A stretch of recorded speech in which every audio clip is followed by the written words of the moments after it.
We did not suspend democracy because Parliament continued, and right up to the end of the last session, all the opposition parties were attending Parliament. And they've been to all the on delegations abroad, they've attended our consultative committees and so on. So we can say that some curbs were put, but certainly not suspended.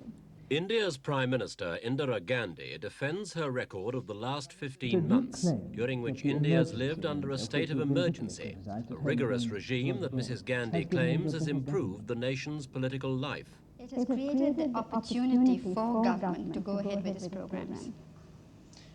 When you said last month that freedom for the masses was more important than freedom for the opposition parties and the press, what do you mean by that? I don't mean the opposition parties actually, I mean a few people. Because the opposition is mainly from those who stand for the status quo, who don't want change. Now obviously in a country where there's such widespread poverty still, unless it is dealt with and lessened, I don't know whether we can eradicate it in a generation, but certainly we can lessen it, the hardship and the drudgery. No system will prevail, and if the mass of the people feel that this system doesn't work for us, it's not doing anything for us, then they won't have that system anymore. So this is how revolutions come about. Now we felt June last year, and one of the last anti-government demonstrations before the state of emergency was proclaimed. These opposition supporters were protesting at what they claimed was widespread corruption throughout Mrs. Gandhi's ruling Congress party. They alleged that the country's courts were gradually losing their independence in the face of government pressure, and that India's radio had virtually become a propaganda network for the government.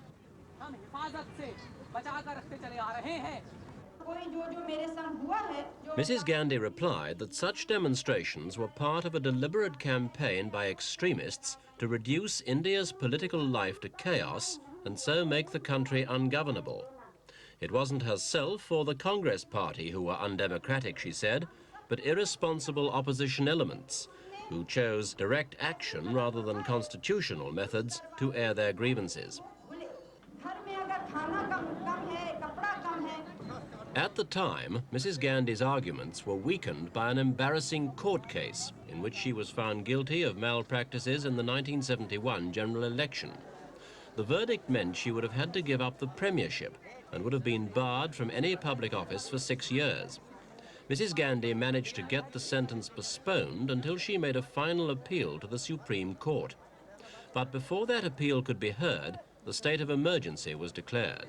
The press was heavily censored and thousands of government opponents were arrested.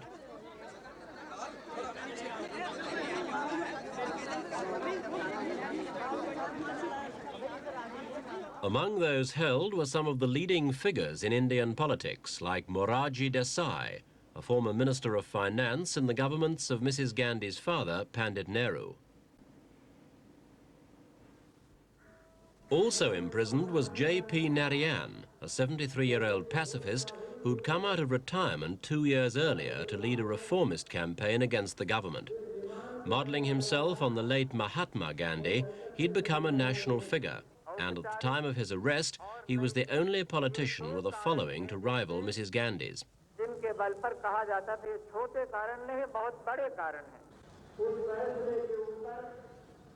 Narayan spent 5 months in jail and was only released last November to receive treatment for a serious kidney disease. In the last year, Mrs. Gandhi has consolidated her position, and her measures have been approved by Parliament, in which her party has more than a 2/3 majority. But could the Prime Minister now say how long the new regime would last? Well, if you mean the legal side of it, yes. I don't know. But so far as its effect is concerned, we have been relaxing it. You spoke earlier about the press. We have also been releasing people who had been detained earlier. A distinguished former MP, former Deputy Prime Minister, Mr. Morarji Desai, is in prison. He's not in prison. He's detained, but not in prison. He's detained because of his opposition to you. He's an old man. Does he have to stay detained much longer? Well, it's difficult to say whether he has to or not. The question is what role they will play, because the role of the opposition here in the last pre-emergency year was not just of opposition. It was becoming undemocratic, unconstitutional. And another leader of a political party openly said that we are going to take this matter to the streets, and it was being taken to the streets. So what was threatened was the very stability and unity of India. And if there had been this type of violence and forcing people to resign, elected members of the assembly or parliament to resign, or encouraging police and army not to obey orders, urging students not to go to schools and colleges. Surely all those dangers have disappeared now, Prime Minister. Well, they haven't said they've disappeared only because a certain situation exists, but they have not withdrawn any of these programs yet. How many political prisoners are there? 100,000? Oh heavens, there never were that many, but now there are very few. You say the emergency is being relaxed. Can you say how many there are left? No, I can't. I mean, I don't know myself, You don't but know? there are very few. Is someone else responsible then? Well, the Home Ministry looks at who should be detained and who should be released. But most of the leaders, with the exception of the person you've mentioned, and perhaps 5 or 6 others of the top leaders. So would you like to end the emergency entirely and face a general election by next spring, if possible? Well, I can hardly announce the election to you before it's announced to my people. I'm asking about an aim, But, Prime Minister. well, we don't want to avoid elections, that's all I can say. January this year, and the usual respects are paid at the tomb of Mahatma Gandhi on the anniversary of his assassination in 1948. The Mahatma's passive resistance campaign was a major feature of India's independence struggle against the British. He was a passionate believer in equality, in basic democratic freedoms, and his philosophy became one of the foundation stones of independent India. It was Mrs. Gandhi's sudden and deliberate break with that tradition last year that many Indian intellectuals found difficult to accept. But having proclaimed the emergency, the Prime Minister lost little time in erecting a new legal apparatus to confirm it. A retroactive law guaranteed the dismissal of the election charges against her, and then a new bill was introduced to amend several important features of the Indian Constitution. I hardly know how to thank you.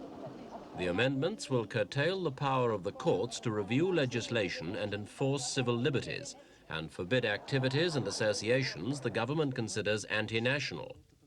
Why did Mrs. Gandhi think these measures were necessary? I don't think the courts are entirely, I don't think these matters have been taken out of the hands of the courts. But all that we are trying to do is to give Parliament its due rights, because we found that they were being impinged upon, and the Constitution was being interpreted in such a way which was against its very spirit and which prevented any kind of reform. Well, if you want to give Parliament its due rights, why take powers yourself to amend the Constitution without Parliament's approval?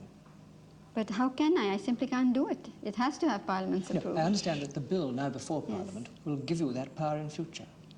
No, not Is really. that not so? No, no. Mr. Mukherjee, the Marxist leader, has been quoted as saying earlier this month, when the constitutional bill was introduced, that the effect would be to establish a dictatorship under the cover of the Constitution. Well, he has made exactly the same speech a couple of years ago also, without the amendment of the Constitution. They have been saying it, and of course they don't like it when we make this reply, but they are hardly the people to talk about democracy. Why do you continue to censor all criticism out of the Indian press? Isn't a thriving local press the best safeguard against misrepresentation by the foreign press? Well, criticism is welcome, but the press here largely belong to only a small section of big industrialists and that sort of person.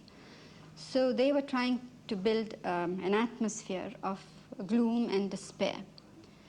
And this was a moment, as you know, about 2 years ago, that there was a worldwide financial crisis which affected us. We had severe drought for 2 years, and we had inflation along with other countries. Now, at this moment, when you try to destroy a people's self-confidence, I think that for a developing country, in the country which is facing such tremendous odds as India was and still is, that can be very, very harmful and can threaten the country's, as I said earlier, unity and stability.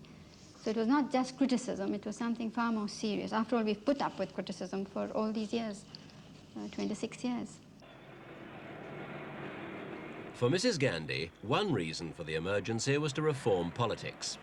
Another was to gain the power she wanted to tackle some of India's toughest traditional problems. Of all those problems, the one which probably most threatens the country is the ever-rising population.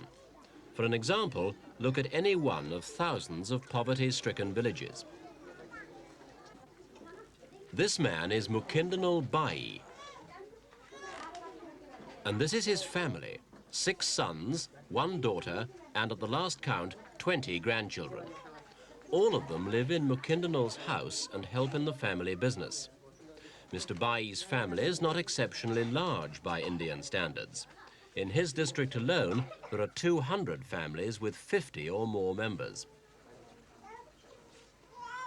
Mr. Bai and his sons aren't ignorant about birth control, they choose not to practice it. Like many of their countrymen, they see children as one of the investments in the future they can afford. For in rural areas especially, children make a contribution towards a family's work and well-being from an early age, fetching, carrying and tending crops. In developing countries like India, where there are no sickness benefits or retirement pensions, children provide security for old age, and old age here can start at 40. It's this attitude, the experts believe, which has done much to help India's population rise steadily to over 610 million.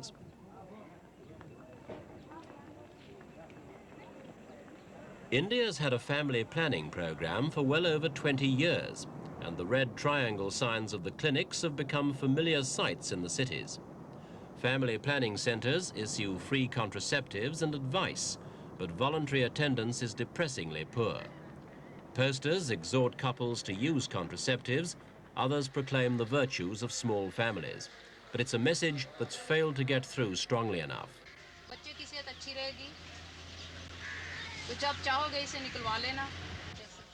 Armies of instructors have been campaigning in rural areas for years, teaching womenfolk the rudiments of contraception. 1 million women have been fitted with the loop, though even that number makes little impression on a problem the size of India's. By 1980, 45 million more women will have moved into the childbearing age, and only 20 million will have moved out. The prospect is of 1,000 million Indians by 1990.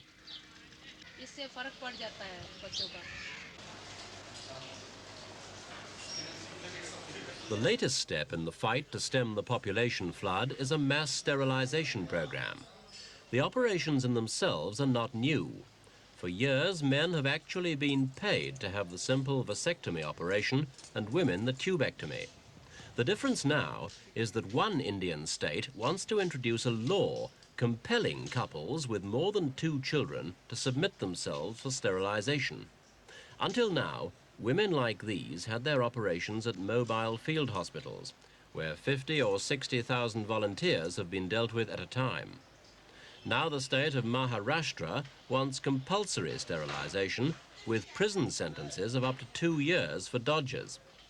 In fact, the state wants to go even further, ordering abortions for any women who illegally conceive a 3rd child. Part of the scheme would include inspectors empowered to check on the size of families and bring offenders to trial.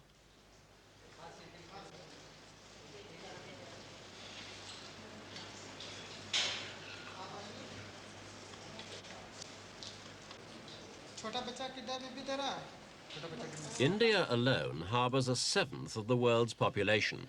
The scale of the problem is unique, and the solution proposed by Maharashtra drastic, appearing to ignore the moral implications of dictating a family's size. Yet its supporters argue that with the country's population growing by 21 million a year, there's no alternative. Did Mrs. Gandhi agree it was necessary to force parents to be sterilized? There isn't any forcing or compulsion, but we have to take a harsh attitude towards it and try to create the atmosphere. Isn't compulsory sterilization going to become law in the state of Maharashtra? They have passed it, but we haven't given our consent yet. It's waiting here for the President's consent. Might it not get the consent? Well, it hasn't come up to Cabinet, actually. But the question is that the vast majority of our people do want some measures. They do realize that if they have a large family whom they cannot look after, then their children do not get the opportunities which are their due. But is there not widespread coercion, Prime Minister, bullying by government and other employers of people who don't want to submit to sterilisation? No, there isn't. On the contrary, we find there's a very large public acceptance. In the state of Maharashtra, for instance, they've gone almost village by village, district by district, getting people's opinions. But there are political groups or orthodox groups who want to resist the program. However, we don't believe in compulsion. We believe in persuasion, and this is what we are trying to do. Some of the stories that are current here and abroad, when investigated, have proved to be false. This doesn't mean there hasn't been some harassment, because sometimes there are overzealous officials or public workers, and we have a large body of especially women who have been wanting to, for this program to be much stricter for many years, and now they've got their chance, but we are very anxious that it should be done through persuasion. I'd like to say that it's not just now, but as long ago as when I was in my teens, that women asked, how does one manage to have fewer children? And everywhere where the workers go, the women are keen for it. Sometimes the husbands or the mothers-in-law don't like it. But one's heard lots of stories which seem very circumstantial of government employees being refused promotion or having loans for housing withheld from them until they submit to sterilisation. Is this going on? Well, I don't know about loans and all, but we do want to create an atmosphere in which people realize the importance of this program. Because at this moment, we can feed our population. In fact, we've got a buffer stock of about 18 million tons of food grains, not counting things like potatoes, sweet potatoes, and that sort of thing.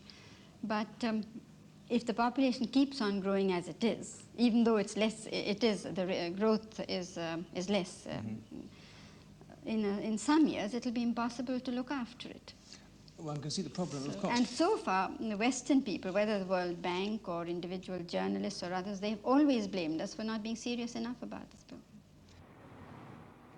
In July, Delhi hosted a conference of information ministers from 36 of the so-called non-aligned nations. The purpose of the meeting was to set up a news agency to ensure wider coverage of the problems of developing countries.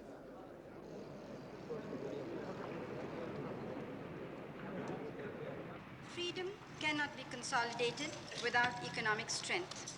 It was a scheme close to the heart of Mrs. Gandhi, who believes India itself suffers at the hands of prejudiced Western journalists. Are more equitably shared.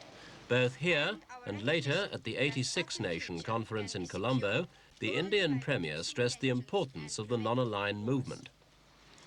These shared impulses make non-alignment one of the most purposive and powerful international movements in the world's history.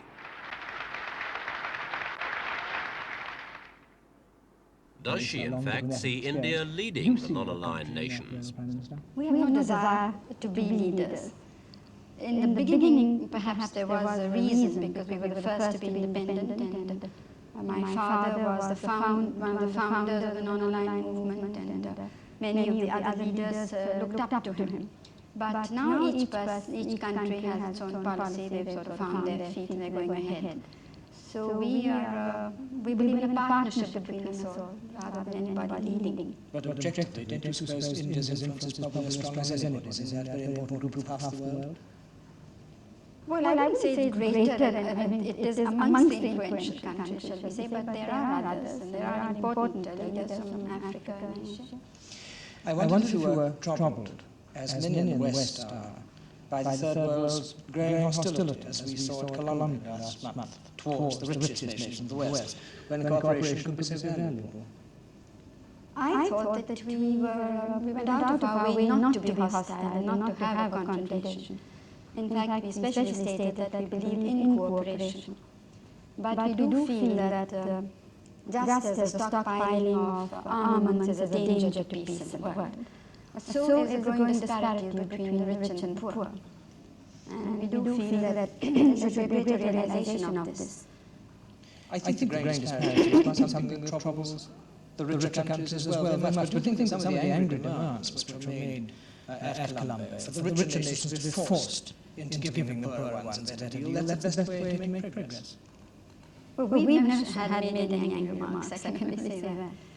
And we think that it's better to manage things through cooperation insofar as possible. But sometimes situations arise where it isn't possible. Mrs. Gandhi claims the emergency has also given her the freedom to set the country's economy straight.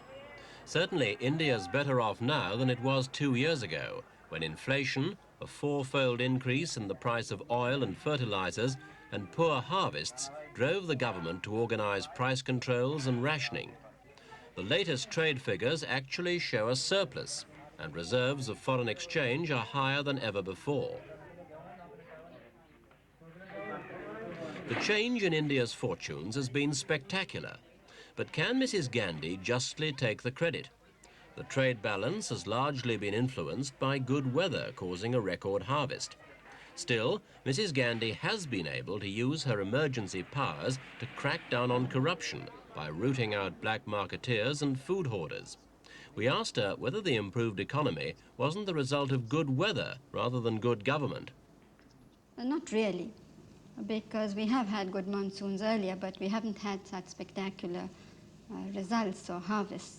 It was due to the monsoon plus the inputs which the government was able to give, and our policy of giving the greatest importance to irrigation and power.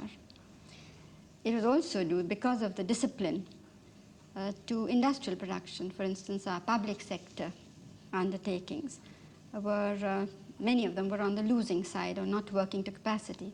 Now they've made this up, and our industrial production has gone up. The growth rate has been 6.5%, which is bigger than ever before. Your export drive has been a success. Isn't it unhappily built on poverty? Aren't your export prices competitive because your labour is cheap? Well, our labour is not so cheap. It may be cheap compared to some Western countries, but on the whole, it isn't really so cheap. And some of our industrial workers certainly get a very good pay, and not too much lower than what the Prime Minister gets. The emergency has been used to take land from those who have a lot and give plots to landless people. Doesn't it make food production less efficient if you have lots of small landholdings? We are told by experience of other countries that, on the contrary, smaller holdings in which the person is himself active can be more productive than a larger holding where you're dependent on a lot of people working for you and you're not so bothered about what happens. Of course, we must ensure that the holdings don't get smaller than a particular acreage. But this is a state subject, and each state has a slightly different policy. Despite the new disciplines Mrs. Gandhi has imposed on Indian life, she still retains much of her popular support, especially with the rural masses. It's this support that sustained her in the last 10 years.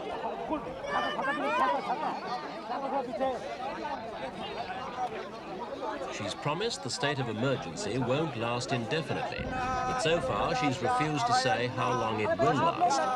And as for her own position, she sees no prospect of retiring from the centre of Indian affairs. Well, I would have liked to retire long ago, but one simply cannot leave the country at a time of difficulty. Do you think that Britain, with its long connection with India, is more than usual, perhaps